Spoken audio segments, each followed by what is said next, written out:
Hi guys, it's me, the Mallu Banker.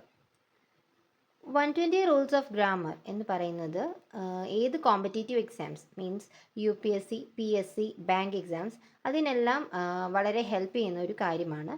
So മലയാളത്തിൽ അങ്ങനെ ഒരു ക്ലാസ് വളരെ റെയർ ആയിട്ടാണ് ഉള്ളത്. സോ ഞാൻ ഇത് 120 റൂൾസിൻ്റെ ഒരു പ്ലേലിസ്റ്റാണ് ക്രിയേറ്റ് ചെയ്തിട്ടുള്ളത്. 8 പാർട്സ് വരെ മുൻപത്തെ വീഡിയോസിലുണ്ട്. അത് കഴിഞ്ഞ് ഒരു ലോങ് ഗ്യാപ്പ് വന്നു. ഇന്ന് ഞാൻ ചെയ്യാൻ പോകുന്നത് 9th പാർട്ടാണ്. അത് 44th റൂൾ മുതലാണ് ഇന്ന് ചെയ്യുന്നത്. ഓക്കെ, അപ്പോൾ മുൻപത്തെ വീഡിയോസൊക്കെ കണ്ടു നോക്കുക. എന്തെങ്കിലും ഡൗട്ട്സോ അതുപോലെ തന്നെ എന്തെങ്കിലും കറക്ഷൻസോ ഉണ്ടെങ്കിൽ നിങ്ങൾ കമൻറ്റ് ചെയ്യണം. ബിക്കോസ് എന്തെങ്കിലും ചിലപ്പോൾ സില്ലി മിസ്റ്റേക്സ് ഒക്കെ വരാനുള്ള ചാൻസസ് ഉണ്ട്. സോ എന്തെങ്കിലും തെറ്റുകൾ കാണുവാണെങ്കിൽ തീർച്ചയായിട്ടും കമൻറ്റ് ചെയ്യണം. ഓക്കെ, ദെൻ ഇതെന്ന് പറയുന്നത് നിമിഷ മാമിൻ്റെ 120 റൂൾസിൻ്റെ അതേ ഡീറ്റെയിൽസ് ആണ് പറയുന്നത്. ബിക്കോസ് 120 റൂൾസ് നിമിഷ മാമിൻ്റെ ഹിന്ദി മീഡിയം ക്ലാസ്സസ് മനസ്സിലാവാൻ പറ്റാത്തവർക്ക് ഇത് ഹെൽപ്പ് ചെയ്യുമെന്ന് കരുതിയാണ് ഞാൻ അതിൻ്റെ മലയാളം വേർഷൻ ചെയ്യുന്നത്. സോ നമ്മൾക്ക് റൂൾസിലോട്ട് കിടക്കാം. ഓക്കെ, സോ ഇന്നത്തെ ഫസ്റ്റ് റൂളാണ് റൂൾ നമ്പർ 44. ഓക്കെ, ആ റൂൾ പറയുന്നതിന് മുൻപ് നമ്മൾക്ക് ചില കാര്യങ്ങൾ ഡിസ്കസ് ചെയ്യാം. ഓക്കെ, എന്താണ് അപ്പോസ്ട്രോഫി? അപ്പോസ്ട്രോഫി കൊണ്ട് ഒരു സെൻറ്റൻസിൽ അപ്പോസ്ട്രോഫിയുടെ എന്താണ് അതിൻ്റെ ആവശ്യം എന്ന് നമുക്ക് നോക്കാം. ഓക്കെ, ഒരു എക്സാമ്പിൾ. രാംസ് കാർ എന്ന് പറയുമ്പോൾ രാമിൻ്റെ, എൻ്റെ, നിൻ്റെ എന്നുള്ള ഒരു പൊസഷൻ കാണിക്കാൻ വേണ്ടിയിട്ടാണ് നമ്മൾ എന്ത് യൂസ് ചെയ്യുന്നത്? അപ്പോസ്ട്രോഫി യൂസ് ചെയ്യുന്നത്. ഓക്കെ, രാംസ് കാർ, അതുപോലെ തന്നെ ശ്യാംസ് കാർ, ഇതിനൊക്കെ വേണ്ടിയിട്ടാണ് നമ്മൾ എന്ത് യൂസ് ചെയ്യുന്നത്? അപ്പോസ്ട്രോഫി യൂസ് ചെയ്യുന്നത്. ഓക്കെ, അതായത് ഒരാൾക്ക് അത് ബിലോങ് ചെയ്യുന്നതാണ്, അങ്ങനെയുള്ളതിനെ പറയാൻ വേണ്ടിയിട്ടാണ് അപ്പോസ്ട്രോഫി യൂസ് ചെയ്യുന്നത്. അതുപോലെ തന്നെ എസ് എൻഡിങ് വരുന്ന പേരുകളോ അങ്ങനെയുള്ള കാര്യങ്ങളുണ്ട്. ഓക്കെ, ഒരു വേർഡാണ് മാനസ്. മാനസ് എന്ന് പറയുന്ന ആളുടെ കാർ എന്ന് പറയുമ്പോൾ അതെങ്ങനെ പറയും? മാനസ് കാർ മീൻസ് അവിടെ ഒരു എസ് ഒരു എക്സ്ട്രാ. ഇപ്പോൾ നമ്മൾ പറഞ്ഞു ഇതെന്ന് പറയുന്നത് പൊസഷന് വേണ്ടിയിട്ട് യൂസ് ചെയ്യുന്നതാണെന്ന് പറയുമ്പോൾ മാനസിൻ്റെ കാർ എന്ന് പറയണമെങ്കിൽ അത് മാനസസ് കാർ എന്ന് വരണം അല്ലേ? അപ്പോൾ അവിടെ ഒരു എന്താണ് ഒരു ഹിസ്സിങ് സൗണ്ട് വന്നിട്ടുണ്ട്. മാനസസ് എന്ന് പറയുമ്പോൾ അവിടെ ഒരു എസിൻ്റെ ഒരു ഓവർ യൂസേജ് ആണ് അവിടെ വന്നിരിക്കുന്നത്. ഓക്കെ, സോ അങ്ങനെയുള്ള കേസുകളിൽ എന്ത് യൂസ് ചെയ്യുകയില്ല, ഈ എസ് ഇവിടെ ഓവറായിട്ട് യൂസ് ചെയ്യുകയില്ല. ഓക്കെ, അപ്പോൾ മാനസിൻ്റെ കാർ എന്ന് പറയണമെങ്കിൽ നമ്മൾ എങ്ങനെയാണ് എഴുതുന്നത്? മാനസ് കാർ, എസ് കഴിഞ്ഞിട്ട് ഒരു അപ്പോസ്ട്രോഫി മാത്രമേ ഇടുകയുള്ളൂ. ഓക്കെ, അതുപോലെ തന്നെ സ്റ്റുഡൻസ് റൈറ്റ് ഇങ്ങനെ പറയുമോ? ഇല്ല, ഇങ്ങനെ പറയില്ല. പകരം നമ്മൾ എന്ത് ചെയ്യും? ഈ എസ്സിനെ അവോയ്ഡ് ചെയ്തിട്ട് സ്റ്റുഡൻസ് കഴിഞ്ഞിട്ട് ഈ എസ് കഴിഞ്ഞിട്ട് ഒരു അപ്പോസ്ട്രോഫി മാത്രമായിരിക്കും ഇടുന്നത്. ഓക്കെ, ഇങ്ങനെയാണ് ആ യൂസേജ് വരേണ്ടത്. ഓക്കെ, ദെൻ അപ്പോൾ ഇന്നത്തെ റൂളിൻ്റെ കാര്യം പറയാം. ഇന്നത്തെ റൂൾ നമ്മളോട് പറഞ്ഞിരിക്കുന്നത് എന്താണ്? അപ്പോസ്ട്രോഫി എന്ന് പറയുന്നത് ഒരിക്കലും എന്തിന് യൂസ് ചെയ്യുന്നില്ല എന്നാണ് പറയുന്നത്? നോൺ ലിവിങ് തിങ്സിന് വേണ്ടിയിട്ട് യൂസ് ചെയ്യുന്നില്ല എന്നാണ് പറയുന്നത്. ഓക്കെ, അതുപോലെ തന്നെ വേറൊരു നോട്ടുണ്ട്.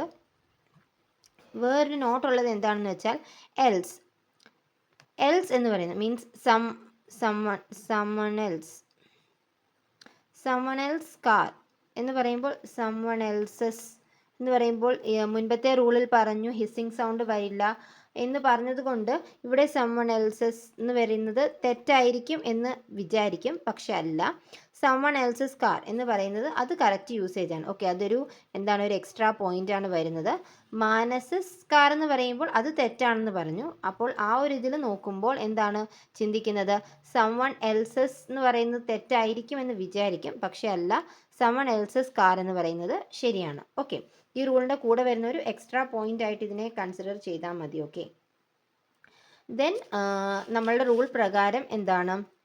റൂൾ പറയുന്ന അനുസരിച്ച് ഈ അപ്പോസ്ട്രോഫി എന്ന് പറയുന്നത് ഒരിക്കലും നോൺ ലിവിങ് തിങ്സിന് നമ്മൾ യൂസ് ചെയ്യുകയില്ല. ഓക്കെ, ബോട്ടിൽസ് ക്യാപ്പ് എന്ന് പറയുമോ? ഇല്ല, ബോട്ടിൽസ് ക്യാപ്പ് എന്ന് പറയില്ല. കാരണം ബോട്ടിൽ എന്ന് പറയുന്നത് ഒരു നോൺ ലിവിങ് തിങ് ആണ്. ഓക്കെ, അപ്പോൾ ബോട്ടിൽസ് ക്യാപ്പ് എന്ന് പറയില്ല. പകരം പറയുന്നത് എന്താണ്? ക്യാപ്പ് ഓഫ്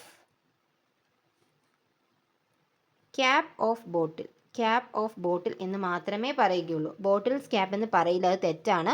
ക്യാപ്പ് ഓഫ് ബോട്ടിൽ എന്നാണ് പറയുന്നത്. ഓക്കെ, ദെൻ നെക്സ്റ്റ് അതുപോലെയുള്ള ഒരു എക്സാമ്പിളാണ് ടേബിൾസ് ലെഗ്. ടേബിൾസ് ലെഗ് എന്ന് പറയുമോ? ഇല്ല. ടേബിൾസ് ലെഗ് എന്നൊരിക്കലും പറയില്ല. പകരം നമ്മൾ എന്താണ് പറയുന്നത്? Leg of table. Leg of table എന്നേ പറയുകയുള്ളൂ. ടേബിൾസ് ലെഗ് എന്ന് പറയുകയില്ല. അതുപോലെ തന്നെ ഡോർസ്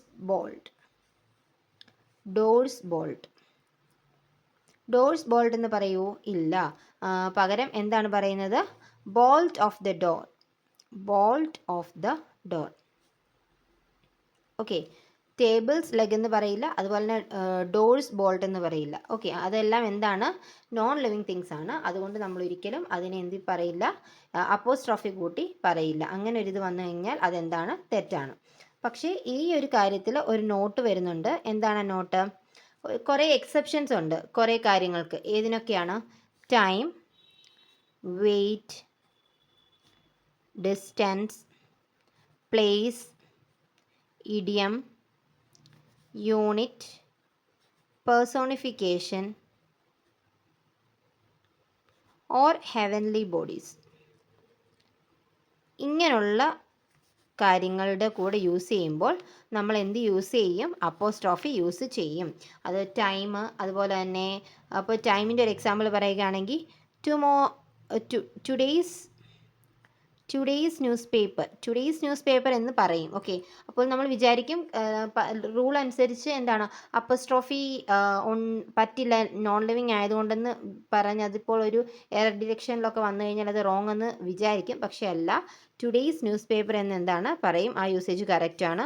അതുപോലെ തന്നെ എ കിലോഗ്രാംസ് വെയിറ്റ് എന്ന് പറയും. അത് കറക്റ്റാണ്.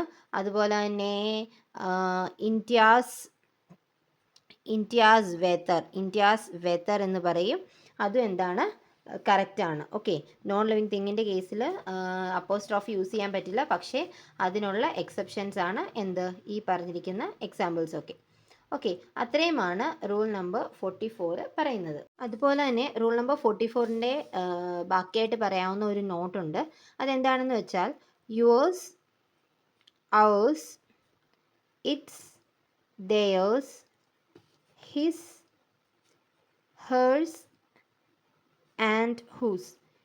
ഇവയൊക്കെ എന്ന് പറയുന്നത് എന്താണ്? ഓൾറെഡി പൊസസീവ് ആണ്. സോ അതുകൊണ്ട് തന്നെ ഇതിനെന്ത് യൂസ് ചെയ്യേണ്ട? എക്സ്ട്രാ ഒരു അപ്പോസ്ട്രോഫി വെച്ചിട്ട് ഒരു എസിൻ്റെ ആവശ്യമില്ല. ഇതൊരു നോട്ടായിട്ട് വരുന്നതാണ്. ഇത്രയും ഈ പ്രൊനൗൺസ് ഒക്കെ എന്താണ്? ഓൾറെഡി പൊസസീവ് ആണ്. ഓക്കെ. സോ അതുകൊണ്ട് തന്നെ അവയ്ക്ക് എക്സ്ട്രാ ഒരു എസ് വെച്ചിട്ട് കാണിക്കേണ്ട ആവശ്യമില്ല. ഓക്കെ. ദെൻ നെക്സ്റ്റ് ആണ് റൂൾ നമ്പർ 45. എന്താണ് പറയുന്നത്? ഒരു പോയിന്റ് ഓഫ് ടൈമിനെ പാസ്റ്റിൽ മെൻഷൻ ചെയ്യുവാണ്. ഒരു സെൻറ്റൻസിൽ ഒരു പോയിന്റ് ഓഫ് ടൈമിനെ പാസ്റ്റിലാണ് നമ്മൾ യൂസ് ചെയ്യുന്നതെങ്കിൽ അപ്പോൾ എന്താണ് യൂസ് ചെയ്യുന്നത്? സിമ്പിൾ പാസ്റ്റ് ആയിരിക്കും യൂസ് ചെയ്യുന്നത് എന്നാണ് റൂൾ നമ്പർ 45 പറയുന്നത്. ഓക്കെ. ഒരു പാസ്റ്റ് പോയിന്റ് ഓഫ് ടൈമിൽ ഉള്ള ഒരു കാര്യത്തിനെ ഒരു സെൻറ്റൻസിൽ മെൻഷൻ ചെയ്യുകയാണെങ്കിൽ നമ്മൾ യൂസ് ചെയ്യുന്നത് എന്തായിരിക്കും? സിമ്പിൾ പാസ്റ്റ് ആയിരിക്കും. ഓക്കെ. സിമ്പിൾ പാസ്റ്റ് ആയിരിക്കും യൂസ് ചെയ്യുന്നത്. ഓക്കെ. അപ്പോൾ ഒരു എക്സാമ്പിൾ നോക്കാം. ഐ ഹാഡ് ഗോൺ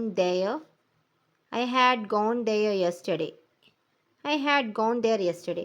ഈ യൂസേജ് ശരിയാണോ? I had gone there yesterday. ഇത് ഇന്നലത്തെ കാര്യമാണ് ഓൾറെഡി പറയുന്നത്.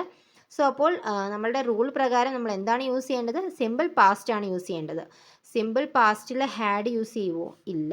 അപ്പോൾ എന്തായിരിക്കണം യൂസ് ചെയ്യുന്നത്? യെസ്റ്റർഡേയിലെ കാര്യം പറയുമ്പോൾ സിമ്പിൾ പാസ്റ്റ് വേണം യൂസ് ചെയ്യാൻ. സോ ഹാഡ് ഗോണിന് പകരം എന്ത് വേണം യൂസ് ചെയ്യാൻ? I went there yesterday.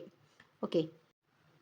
ഒരു സെൻറ്റൻസിൽ നമ്മൾ പാസ്റ്റ് സെൻറ്റൻസിനെ പറയുകയാണെങ്കിൽ ഒരിക്കലും എന്ത് യൂസ് ചെയ്യരുത്? വേറെ ഫോംസ്, വേറെ പാസ്റ്റ് പെർഫെക്റ്റോ അങ്ങനെയൊന്നും യൂസ് ചെയ്യരുത്. വെറും സിമ്പിൾ പാസ്റ്റ് വേണം എന്ത് ചെയ്യാൻ? യൂസ് ചെയ്യാൻ. അതാണ് റൂൾ നമ്പർ 45 പറയുന്നത്. ഓക്കെ. നെക്സ്റ്റ് ആണ് റൂൾ നമ്പർ 46. റൂൾ നമ്പർ 46 എന്താണ് പറയുന്നത്? ചില വേർഡ്സ് ഉണ്ട്. ഏതൊക്കെയാണ് ആ words? Unique, excellent, perfect, ideal, entire, complete, extra. ഈ വേർഡ്സിൻ്റെ കൂടെ എന്ത് യൂസ് ചെയ്യില്ല? ഒരിക്കലും മോസ്റ്റ്. ഏതൊക്കെയാണ് ആ words? Unique, excellent, perfect, ideal, entire, complete. ഈ വേർഡ്സിൻ്റെ ഒന്നും കൂടെ നമ്മൾ എന്ത് യൂസ് ചെയ്യുകയില്ല? മോസ്റ്റ് യൂസ് ചെയ്യുകയില്ല. ഓക്കെ. സോ ഈ വേർഡ്സ് ഒക്കെ എന്ന് പറയുന്നത് എന്താണ്? ആ യുണീക്ക് എന്ന് പറഞ്ഞു കഴിഞ്ഞാൽ എന്താണ്? ഏറ്റവും യുണീക്കായിട്ടുള്ള വ്യത്യസ്തമായിട്ടുള്ളത് എന്ന് പറയുമ്പോൾ അതിൽ കൂടുതൽ അതിനെ മീൻസ് കൂടുതൽ വിശദീകരിക്കേണ്ട ആവശ്യം വരുന്നില്ല. ഓക്കെ, എക്സലൻറ്റ് എന്ന് പറഞ്ഞാൽ ഏറ്റവും എക്സലൻറ്റ്, ഏറ്റവും നല്ലതിൻ്റെ ഏറ്റവും സൂപ്പർലേറ്റീവ് ഡിഗ്രിയിലാണ് അത് എക്സലൻറ്റ് എന്ന് പറയുന്നത്. ഓക്കെ, അതിൽ കൂടുതൽ അതിനെ മോസ്റ്റ് എക്സലൻറ്റ് അല്ലെങ്കിൽ മോസ്റ്റ് യുണീക്ക് അങ്ങനെയൊന്നും പറയേണ്ട ആവശ്യം വരുന്നില്ല. ഓക്കെ, അങ്ങനെ പറയുന്നത് അത് തെറ്റാണ്. ഓക്കെ, അതായത് ഈ വേർഡ്സിൻ്റെ ഒന്നും കൂടെ നമ്മൾ എന്ത് യൂസ് ചെയ്യുകയില്ല, കമ്പാരിറ്റീവ് ഡിഗ്രിയും യൂസ് ചെയ്യുകയില്ല, സൂപ്പർലേറ്റീവ് ഡിഗ്രിയും യൂസ് ചെയ്യുകയില്ല, മോർ, മോസ്റ്റ് അതൊന്നും യൂസ് ചെയ്യുകയില്ല. ഓക്കെ, അപ്പോൾ ഒരു എക്സാമ്പിൾ എന്താണ്, she is the most excellent teacher. She is the most excellent teacher. She is the most excellent teacher. Excellent ടീച്ചറാണെന്ന് ഓൾറെഡി പറഞ്ഞിട്ടുണ്ട്. അതിനെ ഒന്നുകൂടി എന്ത് ചെയ്യേണ്ട, മോസ്റ്റ് എക്സലൻറ്റ് എന്ന് പറയണ്ട. അങ്ങനെ പറഞ്ഞാൽ ആ യൂസേജ് എന്താണ്, തെറ്റാണ്. Okay, this is the most unique. This is the most unique piece of art. Okay, most unique, അത് ഓൾറെഡി യുണീക്ക് എന്ന് പറഞ്ഞു കഴിഞ്ഞാൽ എന്താണ്, വ്യത്യസ്തമായിട്ടുള്ള എന്നുള്ളത്, അല്ലെങ്കിൽ യുണീക്ക് ആയിട്ടുള്ള എന്ന് പറഞ്ഞു കഴിഞ്ഞു. അതിൻ്റെ കൂടെ അതിന് മോസ്റ്റ് യുണീക്ക് എന്നുള്ള യൂസേജ് അതെന്താണ്, അത് ഗ്രാമാറ്റിക്കലി തെറ്റാണ്. ഓക്കെ, അപ്പോൾ ഒരു സെൻറ്റൻസിൽ പെട്ടെന്ന് നമ്മൾ എറർ ഡിറ്റക്ഷൻ കാണുമ്പോൾ she is the most excellent teacher എന്നൊക്കെ വായിച്ചു നോക്കുമ്പോൾ ഓക്കെ, നല്ല ഒരു ഗ്രാമർ റൂൾസ് ഒന്നും അറിയത്തില്ലാത്ത ഒരാൾക്ക് പ്രത്യേകിച്ച് തെറ്റൊന്നും തോന്നുകയില്ല. ബട്ട് റൂൾസ് ഒക്കെ അത്യാവശ്യം മനസ്സിലാവുന്ന ഒരാൾക്ക് ആ സ്പോട്ടിൽ തന്നെ എന്ത് ചെയ്യാൻ പറ്റും, ഇതാണ് തെറ്റെന്ന് കണ്ട് അവിടെ എറർ മാർക്ക് ചെയ്യാൻ പറ്റും. ഓക്കെ, വേറെയും എക്സാമ്പിൾസ് ഉണ്ട്. Okay, we can say rectangle. Okay, rectangle എന്ന് പറഞ്ഞാൽ തന്നെ അതെന്താണ്, റെക്റ്റാങ്കിൾ, അതിൽ കൂടുതൽ അതിനെ ഡിഫൈൻ ചെയ്യാനുള്ള കാര്യങ്ങളൊന്നുമില്ല. Perfect, she is the perfect partner എന്ന് പറയുമ്പോൾ എന്താണ്, ഏറ്റവും ഹയസ്റ്റ് പൊസിഷൻ, അതിനെ ഡിഫൈൻ ചെയ്യാവുന്ന ഏറ്റവും ഹയസ്റ്റ് വേർഡാണ് പെർഫെക്റ്റ് എന്നുള്ളത്. അതിൽ കൂടുതൽ അതിനെ പറയാനില്ല. ഓക്കെ, എക്സ്ട്രീം എന്ന് പറഞ്ഞാൽ ഏറ്റവും എക്സ്ട്രീം എന്ന് പറയും. അതിൽ ദ മോസ്റ്റ് എക്സ്ട്രീം എന്നൊന്നും പറയേണ്ട ആവശ്യം വരുന്നില്ല.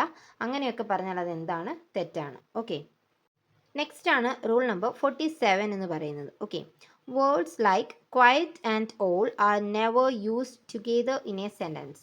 ക്വയറ്റും ഓളും ഒരിക്കലും ഒരു സെൻറ്റൻസിൽ ഒരുമിച്ച് വരികയില്ല. അങ്ങനെ വരികയാണെങ്കിൽ ആ റൂൾ എന്തായിരിക്കും, തെറ്റായിരിക്കും. He is quite all well. He is quite all well. അങ്ങനെ വരുമോ, അങ്ങനെ വരികയില്ല. ഹി ഈസ് ക്വയറ്റ് വെൽ എന്ന് പറയാം. അതുപോലെ തന്നെ he is quite all well. ഈ രണ്ട് വേർഡ്സും ഒരു സെൻറ്റൻസിൽ ഒരുമിച്ച് വരികയില്ല. അങ്ങനെ വന്നു കഴിഞ്ഞാൽ ആ സെൻറ്റൻസ് എന്തായിരിക്കും, എറർ ആയിരിക്കും. ഹി ഈസ് ക്വയറ്റ് വെൽ എന്ന് പറയാം, അത് ഓക്കെയാണ്. ബട്ട് ക്വയറ്റ് ഓൾ വെൽ എന്ന് പറയാൻ പറ്റില്ല, അതെന്താണ്, തെറ്റാണ്. സോ എല്ലാവർക്കും ഈ റൂൾസ് മനസ്സിലായി കാണുമെന്ന് വിചാരിക്കുന്നു. Thank you for watching. By.